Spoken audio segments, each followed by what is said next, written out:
Duke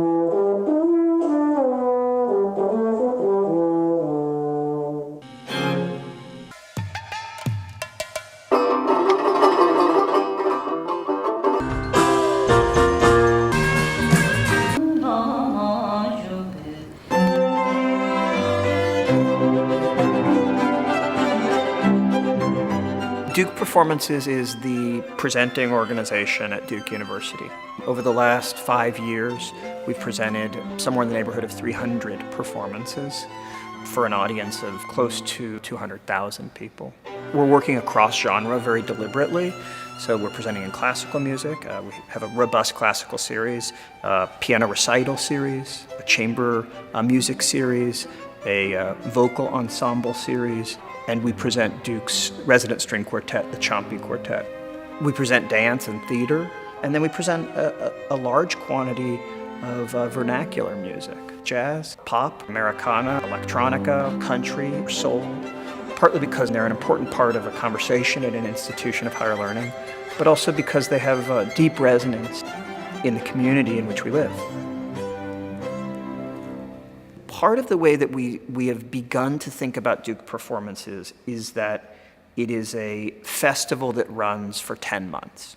Characteristics of a festival: they work across genre. Festivals define and guide people toward interesting, forward-thinking, new work that they might not normally see.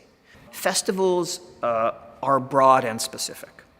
Right? They're in big spaces and sometimes they're in little spaces because you're wanting to present important work, whether it's for 2,800 people or for 40 people.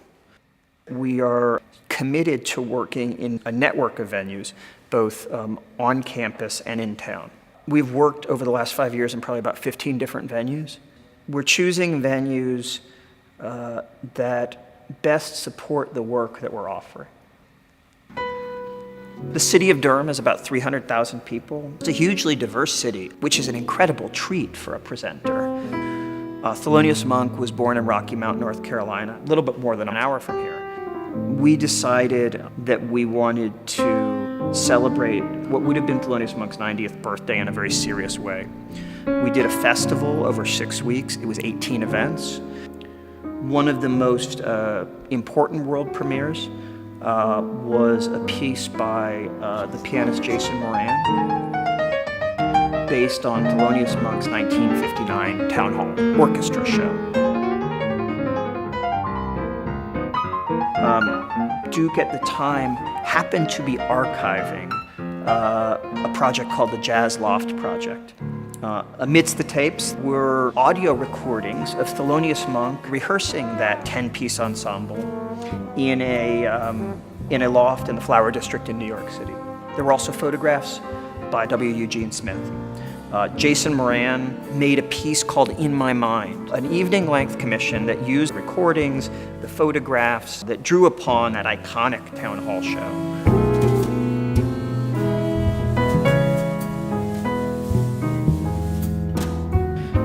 It was hugely successful. It played at San Francisco Jazz, it played at Symphony Hall in Chicago, it played at Washington Performing Arts Society in Washington, D.C., and has probably played at 60 or 80 venues across the world. 2 years later, we were able to present that show at Town Hall in New York City. The Center for Documentary Studies sent a group of students with an Emmy-winning director who's a faculty member at Duke to shoot that concert live. That concert was then made into a feature-length documentary. Final step. Jason Moran wins a MacArthur Prize, a Genius Award. Now, we don't know why anybody wins a Genius Award, but I would conjecture that this rather remarkable project that we invited him to be involved in and he took to the limit was one of the reasons that he was honored in that fashion. One of the things that Duke Performances has attempted to do is initiate unique projects that would not take place anywhere else. There is a deconsecrated AME church in Durham called the Hayti Heritage Center. Branford Marsalis, who lives here in Durham, has made his last 5 albums there because of the quality of the acoustics in the room. I was poking around for projects that directly engaged the intersection of jazz and gospel music, and ended up in a long conversation with the transcendent drummer Brian Blade, who's worked a lot with Joni Mitchell, Bob Dylan, as well as Wayne Shorter. And Brian wanted to make a project on his father, who is a great gospel singer, never really had a commercial career because he was always pastoring a church, First Baptist in Shreveport. So we brought Brian, along with his brother Brady Blade, along with U2 and Bob Dylan's longtime producer Daniel Lanois, along with Buddy Miller, the great Nashville singer-songwriter producer, along with, another 5 musicians and a 30-voice gospel choir from Shreveport, Louisiana, to Hayti Heritage Center to make a record on Brady Blade. That record was called The Hallelujah Train. We produced over a week in that space one of the most remarkable musical experiences that I've ever had the opportunity to take part in. It's our obligation to present work that is forward-thinking, that advances the conversation at the Academy, that provides useful, creative, instructive engagement for students. And we want artists who can have a conversation with them, who can lead a conversation with them. That's really important to us.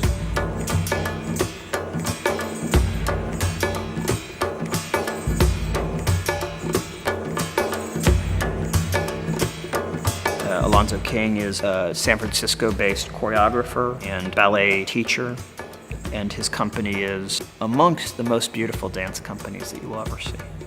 He's a bit of a shaman, and he participated in some wonderful, wonderful conversations about creativity in dance.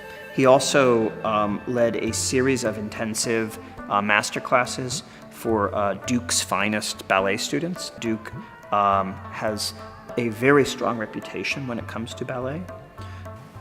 He was setting the North American premiere of a new dance that he'd made called Scheherazade on his company.